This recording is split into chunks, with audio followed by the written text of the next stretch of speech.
Hey tout le monde! On se retrouve pour la première partie d'un très long bilan couture puisque j'ai un peu regardé tout ce que j'avais cousu depuis le dernier bilan que j'ai sorti il y a très peu de temps, qui reprenait toutes les cousettes que j'ai fait entre février et mars. Et je dois dire que après cette date, donc de avril à maintenant, j'ai cousu, si mes calculs sont bons, 23 pièces, ce qui est vraiment énorme. Je me rends compte vraiment que ces derniers temps je couds Déjà je couds beaucoup et je couds plus rapidement. Il y a des pièces que j'ai déjà fait, donc j'ai même pas forcément besoin de relire le livret explicatif, donc je suis assez rapide dans la couture en ce moment. Et pour éviter de vous sortir une vidéo de 1 heure voire plus, je vais séparer ces derniers bilans par thème. Je sais pas trop encore comment je vais faire ça. En tout cas pour ce premier bilan couture, je vais vous montrer les robes que j'ai cousues pour les mariages que j'ai eu entre mai et juin. J'ai 6 pièces à vous montrer, notamment une robe que j'ai pas cousue pour un mariage mais qui peut totalement convenir pour cet événement là, donc je l'ai inclus dans ce bilan couture. Et je vais attaquer la vidéo juste avant. C'est quelque chose que je fais pas, mais je me suis dit que ça pouvait être plutôt sympa de vous dire les pièces que je porte en fait lorsque je tourne les vidéos. Donc là actuellement je porte une sorte de top débardeur avec un volant, donc ça fait un peu un effet haut bardeau. C'est un patron que j'ai fait à mes tout débuts, donc il n'y a pas de... C'est une cousette plutôt que j'ai fait à mes tout débuts. Donc j'ai pas de patron pour ce projet là. J'ai pioché différentes vidéos sur YouTube que je vais essayer de retrouver, que je vous mettrai dans la barre de description. Mais je crois de mémoire que j'avais suivi notamment la vidéo de Juppie qui a fait un haut un peu dans ce même style. Mais il a plein de défauts, il est pas super bien fini. À l'époque j'avais pas de surjeteuse. Bon, soit les finitions sont... Vous n'avez pas besoin d'avoir une surjeteuse pour faire de belles finitions. Mais on voit que je manquais un petit peu d'expérience et que c'est un haut qui a été fait assez rapidement. Mais honnêtement j'adore, j'adore ce tissu, j'adore cet effet volant sur le devant. Donc voilà pour la pièce que je porte actuellement. On attaque avec une première robe que j'ai réalisée dans le cadre d'un... Donc c'était le premier mariage qu'on avait eu. C'était pour un mariage civil, donc un mariage à la mairie.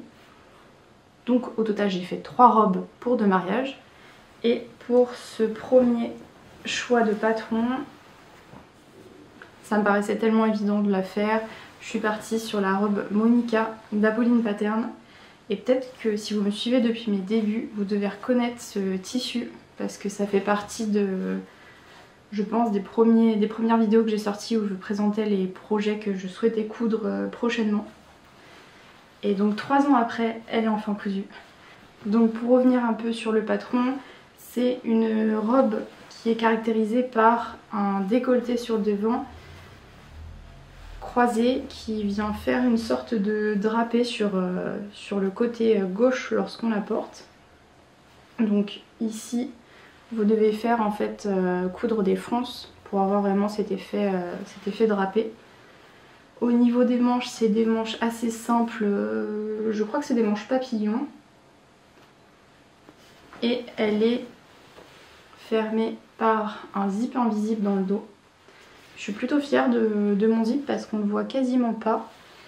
Et sur le devant vous avez également une fente qui vient à peu près à hauteur au-dessus du genou. Donc la hauteur est vraiment parfaite. Et pour le haut, je vais vous montrer l'intérieur. Donc le haut est entièrement doublé à part au niveau des manches. Et pour le bas, les finitions sont faites en couture anglaise, donc vous avez aucun surjet au niveau de la jupe. Pour ce premier modèle, je l'ai réalisé en taille 40 et vous verrez sur les vidéos, je suis un peu serrée notamment, enfin je suis même beaucoup serrée, notamment au niveau de la poitrine où ça vient me la compresser totalement. Et du coup elle n'est pas hyper agréable à porter, je peux pas trop lever les bras parce que ça a tendance à tirer. Donc j'ai bien fait de faire une toile dans ce tissu là, puisque c'est pas ma robe définitive que j'ai portée pour la cérémonie. Et j'ai aussi oublié de vous dire, dans le dos vous avez 2 pinces, j'avais complètement oublié, vous avez 2 pinces chaque côté du dos. J'ai pas rencontré de difficultés particulières, C'est un modèle qui est vraiment super flatteur, je trouve. Il y a juste un petit truc que je n'ai pas compris. C'est au niveau de la doublure du haut. Je vais la remettre sur l'envers. Au niveau de la doublure du haut, en fait, lorsque vous venez coudre le tissu extérieur avec l'intérieur, donc vous venez les coudre endroit contre endroit. Et ensuite, vous venez faire un point à la main au niveau de la fermeture éclair pour vraiment terminer, fermer la doublure intérieure. Et en fait, sur les deux versions, j'ai rencontré un problème à ce niveau-là, ici. En fait, vous venez ensuite faire un surjet où vous prenez vos deux pièces, donc la pièce de la jupe et la pièce du haut que vous venez surjeter parce que les bords sont bruts une fois que vous avez assemblé le haut avec le bas. Sauf que lorsque vous venez repositionner votre doublure sur la fermeture éclair pour la fermer au point avec un point visible, vous avez toujours une espèce de petit rouleauté ici de la doublure qui vient pas se mettre correctement.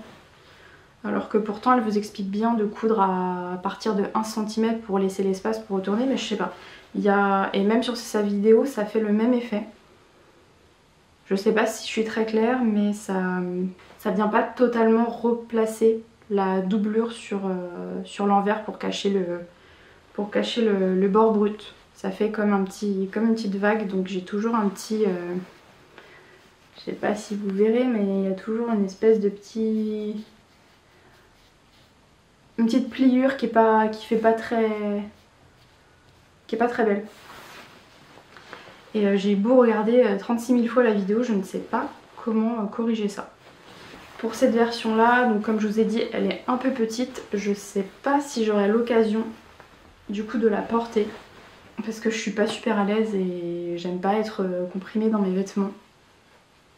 Et même au niveau de l'entournure ici, je suis hyper serrée, donc j'ai pas beaucoup de marge. Donc ça c'était ma toile pour réaliser ensuite la robe dans le tissu que j'avais prévu, que je vous montre tout de suite. Il est magnifique. Donc je l'ai ensuite refaite une taille au-dessus dans un coton que j'avais acheté chez Pretty Mercerie. Pareil, je pense que je dois l'avoir depuis peut-être 2 voire 3 ans dans mon stock. Et je voulais absolument faire ce modèle de robe, mais avant il fallait que je valide la taille et le modèle. J'ai donc refait intégralement les mêmes étapes que ma première version, sauf que comme je vous l'ai dit, je l'ai fait en taille 42 et pour le coup elle est un peu grande, ça a tendance un tout petit peu à bâiller, vous voyez à ce niveau-là. Donc il faudrait que je vienne regrader le patron pour faire une taille entre le 40 et le 42. Et au niveau du bas, il faudra vraiment que je parte sur un 40 parce que là j'ai vraiment beaucoup trop de marge et je pense que c'est plus joli quand ça vient marquer vraiment la taille. Donc pour cette version j'ai refait la même chose, je l'ai doublé pareil comme c'est préconisé dans le patron. Donc je vous l'ai pas dit mais avec l'autre c'était un voile de coton bleu marine, là j'ai pris un voile de coton noir. J'avais un zip rose dans mon stock qui je trouve match complètement avec le tissu. Le zip est bien mis en fait. J'allais vous dire qu'il n'est pas totalement transparent mais en fait on ne le voit pas du tout. Il y a juste quelque chose qui m'a posé problème et que j'ai vu à la toute fin, une fois que j'avais refermé l'intérieur. Vous voyez au niveau de la ligne de taille, elles viennent pas totalement se mettre en face. Il y a peut-être 0,5 cm, 0,3, donc ça je suis un petit peu maniaque là-dessus, j'aime pas trop lorsque ça vient pas se positionner exactement aux mêmes coutures. Et pareil, alors là je viens seulement de le voir, je l'avais pas du tout vu. Ici aussi c'est pas du tout en face. Bon après le tissu est assez chargé donc je pense que ça se voit pas tant que ça. C'est une robe que j'adore, j'ai eu que des compliments sur ce modèle là, vraiment je le trouve magnifique et on peut le porter pour, je pense, pour pas mal d'occasions en fonction du type de tissu que vous choisissez. Là la bleue marine c'est une robe que j'aurais clairement pu porter au boulot, même si peut-être que la fente j'aurais dû la réduire un tout petit peu pour être vraiment à l'aise. Celle-ci pour le coup elle fait un peu plus habillée, un peu plus estivale, donc ce sera plutôt pour voilà, des occasions. Je l'ai notamment portée pour les 70 ans de ma belle-mère, donc vraiment je l'adore. Et tout comme l'autre, j'ai rencontré le même problème au niveau de la doublure avec l'assemblage du bas de la jupe, bas de la robe pardon. Et je m'étais dit bah, je vais tenter de surjeter en premier lieu le bas de la jupe et ensuite le haut, donc la doublure à part et le tissu extérieur à part aussi. Donc ça me fait 3 épaisseurs de surjet que je suis venue bien évidemment ouvrir au fer. Et je trouve que là en fait ça se voit encore plus. Vous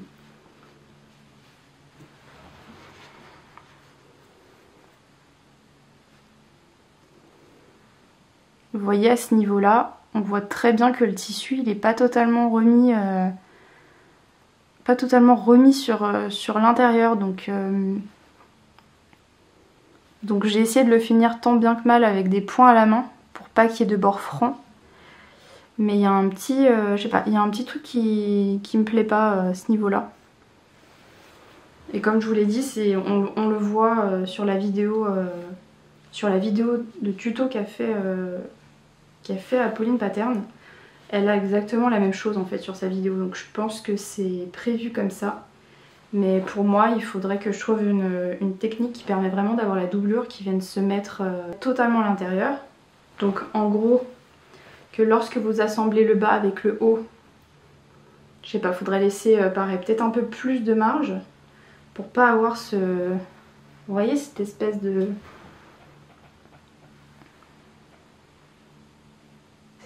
d'entrée là. Et ensuite venir la finir au point à la main. Donc je suis vraiment contente aussi des points à la main que j'ai fait. C'est plutôt régulier et ça a l'air de bien tenir dans le temps, donc je suis très contente de ça. Après j'ai plus de facilité lorsqu'il s'agit d'un coton que quand c'est des matières synthétiques. Pour moi les points à la main ne tiennent pas du tout. Je suis en train aussi de m'apercevoir que j'ai fait une autre différence en fait sur cette robe là, j'avais complètement oublié. Et bah j'ai fini les manches avec un biais que j'ai fait dans le même tissu. Donc il n'y a pas de surjet non plus ici, en fait j'ai surjeté uniquement la partie au niveau de la taille, donc lorsque vous assemblez le haut avec le bas. Sinon il n'y a pas d'autre surjet apparent dans cette robe là, donc vraiment les finitions sont super belles. La fente elle est différente de ce qu'on peut avoir l'habitude de voir dans les patrons. En fait vous cousez une première fois à 2 cm, donc le tissu que vous ramenez vers l'envers, et ensuite vous le rabattez une seconde fois. Donc vous le rabattez une seconde fois pour vraiment que le bord brut soit emprisonné. Et ensuite vous venez bien évidemment piquer sur tout le long de la fente, et bien piquer au niveau du haut de la fente pour qu'elle soit renforcée. C'en est tout pour ce modèle là, je trouve que c'est vraiment un super patron qu'on n'a pas forcément l'habitude de voir au niveau de la forme. On est bien accompagné aussi avec la vidéo, le livret est assez clair. Donc vraiment je vous le reconseille si vous avez un événement particulier, ou même si vous voulez vous faire une robe un peu habillée et qui met pas mal en valeur la silhouette, je vous recommande le patron Capriccioli de Apolline Pattern. Après ça j'avais ensuite 2 mariages prévus, donc fin mai et début juin. Donc il y en avait un où j'avais un code couleur, où la mariée m'avait acheté le tissu puisque j'étais témoin, donc j'ai pas choisi le tissu, j'avais choisi la couleur en revanche. Et pour le premier mariage, donc celui où j'ai cousu la robe Capriccioli, pour le mariage laïque, j'avais pas du tout de conditions de forme de robe, de couleur ou autre. Je savais d'ores et déjà que j'allais coudre cette robe là parce que pour moi elle caractérise parfaitement la saison des mariages. C'est bien évidemment la robe Magnola de Direndo qu'on a vu partout. Je pense que c'est le patron qu'on voit le plus passer sur les réseaux. Et donc j'ai fait une première version, on va dire c'est ma toile, où j'ai choisi le modèle donc version longue avec le haut le plus échancré. Je voulais faire un test, j'ai bien fait. que j'ai réalisé dans, je pense c'était une viscose. C'est une viscose qui est pas très douce, hein, qui fait vraiment très synthétique, qui provient de chez Dries & Soffen. C'était pas un patron très agréable à coudre, notamment parce que le tissu est hyper fin, qu'au niveau de l'aiguille j'ai eu pas mal de petits fils qui se sont accrochés. Et pareil, comme c'était la première fois que je faisais la robe Magnolia, j'ai rencontré quelques difficultés, notamment parce que de base je voulais la doubler intégralement. Et pour ça d'ailleurs vous avez une vidéo pas à pas qui a été faite par Couture et Paillettes, que je vous mettrai en barre d'infos, où elle vient entièrement doubler la robe et elle vient également ajouter des pinces. Sauf que je crois qu'elle ne fait pas de fente si je ne me trompe pas. Donc pour cette version, je l'ai faite en taille 40. Au niveau de la taille, en tout cas dans ce modèle là, c'était parfait. Je suis venue doubler uniquement le haut, donc pas le bas. Et finalement j'avais peur que ça soit un peu transparent et avec les motifs on voit pas trop l'intérieur. Donc pour la doublure, vous pouvez voir que j'ai doublé le haut, le dos ainsi que la ceinture. Que je n'ai pas thermocollée puisqu'elle était doublée, donc je me suis dit que j'allais pas la thermocoller. Et ensuite j'ai fini vraiment tous les plans de la jupe avec un surjet. Au niveau du patron, pour la fente, vous avez en fait un espèce de... comment je pourrais dire, un espèce de décroché. Donc c'est pas vous n'avez pas une jupe droite, vous avez au niveau de la fente un petit décroché de 2 cm pour votre tissu. J'ai vraiment pas compris l'assemblage parce que ça me faisait donc en fait comme vous avez le décroché, vous allez le replier 2 fois, mais je crois que c'est pas ce qui est expliqué dans le patron, donc j'ai pas tout compris puisque là vous voyez je l'ai rentré à l'intérieur, alors que là il y a il est surjeté tout en bas. Et en plus mes surjets sont vraiment pas beaux, je sais pas ce qui s'est passé avec ma surjeteuse. Donc c'est une robe où j'ai eu pas mal de difficultés et aussi je me suis aperçue qu'au niveau du décolleté c'était beaucoup trop plongeant et en plus ça tenait pas forcément, c'était pas forcément plaqué avec la robe. Donc il suffisait que je m'assoie comme ça et ça avait tendance à s'ouvrir. Donc on voyait vraiment, la totalité de mon soutien-gorge dessous.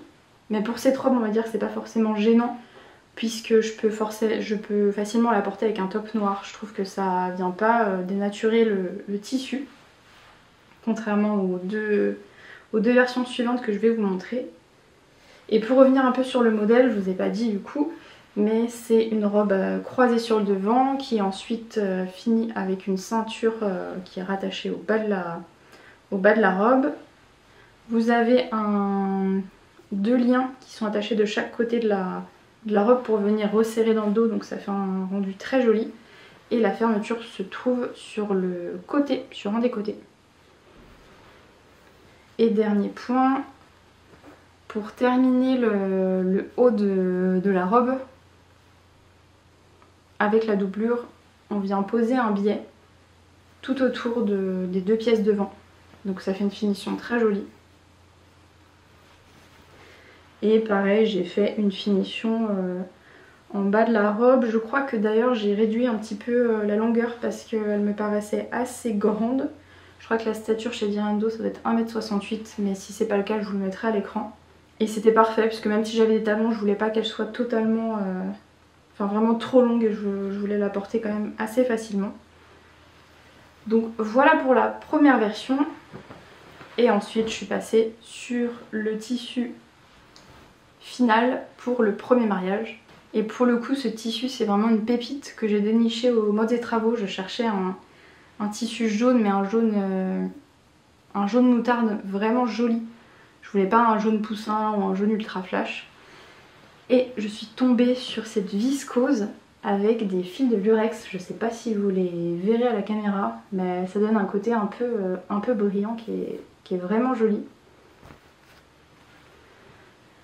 Pour cette version là j'ai fait la même chose que la première. J'ai fini le haut avec un biais blanc, j'ai doublé l'intérieur avec un voile de coton blanc.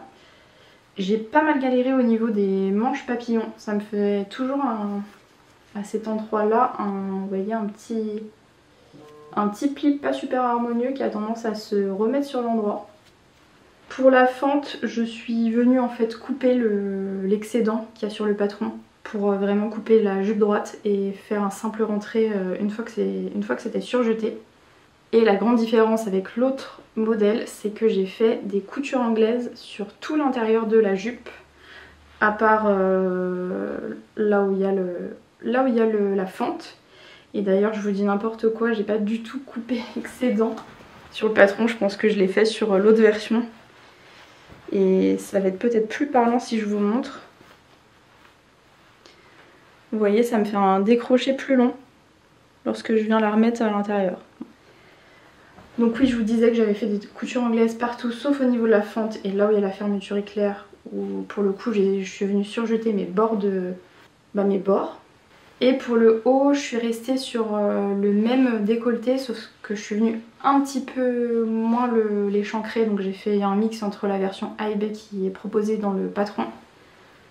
Sauf qu'une fois que je la mettais, c'était vraiment trop décolleté. Et je vous parlerai de la modification que j'ai fait ensuite dans la dernière robe. Mais je pense qu'il y avait aussi un souci de taille. Donc comme c'était vraiment décolleté, et ben, je suis venue piquer en fait les... Vous voyez, ça s'ouvre pas. Je suis venue piquer les deux devants pour que ça s'ouvre moins. Mais ça reste encore très décolleté. Hein. C'est vraiment quelque chose qui vient au centre de la poitrine. Donc... Comme j'ai une poitrine assez importante, c'est vrai que je suis pas forcément à l'aise de la mettre en avant comme ça. Mais pour le coup, j'ai eu, pareil que la Capriccioli, j'ai eu beaucoup de compliments sur le modèle, sur la couleur qui apparemment me va très bien. Le jaune est une couleur qui me va. Et j'en suis très contente.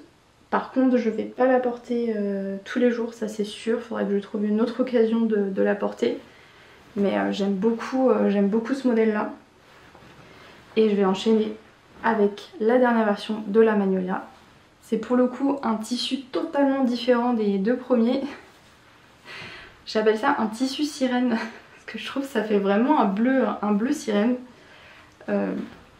Donc c'est mon amie qui l'a acheté à l'île Maurice dans une boutique, donc je pourrais pas vous dire où est-ce qu'elle l'a trouvé. À mon avis c'est vraiment à satin de polyester, hein, donc ça laisse pas passer beaucoup d'air et de respiration, donc c'est une matière qui est assez lourde à porter. Mais je trouve la couleur vraiment très jolie. Donc pour cette version là, j'ai fait exactement la même que la jaune, sauf que je suis partie cette fois-ci sur le décolleté le moins plongeant. Donc je crois que c'est la version B. Et pour être sûre que ça s'ouvre pas, je suis même venue faire un petit point à cet endroit là pour vraiment que ça soit maintenu. Et pour le coup, je trouve que c'est parfait au niveau du décolleté. J'ai fini les encolures avec un biais blanc. J'ai fait pareil des coutures anglaises à l'intérieur de la robe. Je trouve que ça permet d'avoir quelque chose de plus beau visuellement, donc c'est mieux fini et en plus c'est plus solide dans le temps. C'est un tissu que j'avais peur de coudre parce qu'il est assez glissant et c'est une matière 100% synthétique. Mais honnêtement j'ai eu aucune difficulté, il y a sauf au niveau des manches que vous devez voir. Et bah ça fait comme la jaune mais en pire, voilà, ça a tendance à vraiment remonter, donc mon rouloté, mon ourlet mouchoir est pas super beau et c'est dommage parce qu'on le voit sur les photos au mariage. Et pourtant j'ai eu beau repasser, j'ai même essayé de découdre pour avoir quelque chose qui rebique moins, mais voilà, ça n'a pas fonctionné donc je l'ai laissé comme ça. Qu'est-ce que je peux vous dire d'autre? La doublure a été aussi achetée à l'île Maurice. Le zip également, je crois que c'est un zip, ouais. Le zip a été acheté en même temps pour essayer d'avoir un peu une teinte qui se rapprochait. Pour le tout, donc j'avais 3 mètres de ce tissu là, 3 mètres de ça plus la fermeture éclair. J'en ai eu pour à peu près 17 € je crois. Enfin elle en a eu pour 17 €, je l'ai remboursé. Mais ça me paraît assez bon marché. Et le tissu est quand même très joli. Je pense par contre que si je fais un accro, elle risque de pas mal s'abîmer, mais à part ça vraiment je l'aime beaucoup et comme la jaune elle va être assez difficile à reporter, mais je trouverai sans doute une occasion pour la remettre. Et j'en profite aussi pour vous en parler ici, mais pour ce mariage là, juste avant, donc on avait un EVJF et à cette occasion là j'ai cousu des chouchous pour toutes les filles, donc on était 12. Je vous mettrai quelques photos ici. Donc j'avais fait une session vraiment couture de chouchou. Le thème c'était paillettes, donc j'avais trouvé un tissu transparent paillettes qui est super beau. Donc j'ai fait 12 chouchous comme ça. Et je lui ai également cousu une robe sequin pour la dernière soirée. Je crois que j'ai filmé des plans, sinon j'ai des photos donc je vous les mettrai ici. Je voulais d'ailleurs partager sur Instagram si vous souhaitez aller voir les 2 posts que j'ai fait pour cette cousette. Et c'est un tissu que j'ai acheté chez Ma Petite Mercerie, que j'avais déjà acheté au CSF en vert, que j'ai toujours pas cousu, mais j'avais racheté le même pour faire cette robe là. Et je suis partie du patron Laura de Atelier des Premières. Elle vous propose un hack sur sa page Instagram pour vous expliquer comment rallonger la robe.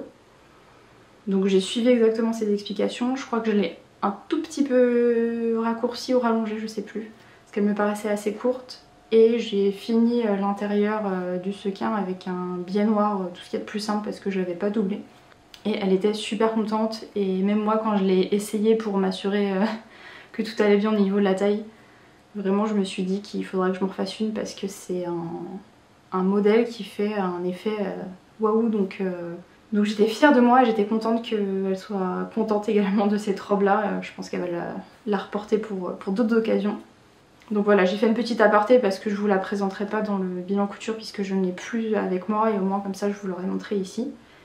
Et on termine avec un dernier modèle que je n'ai pas fait pour un mariage, mais qui pour moi pourrait totalement convenir pour l'occasion. Et je suis trop fan. C'est la robe Antoinette de Méthode Mathilde.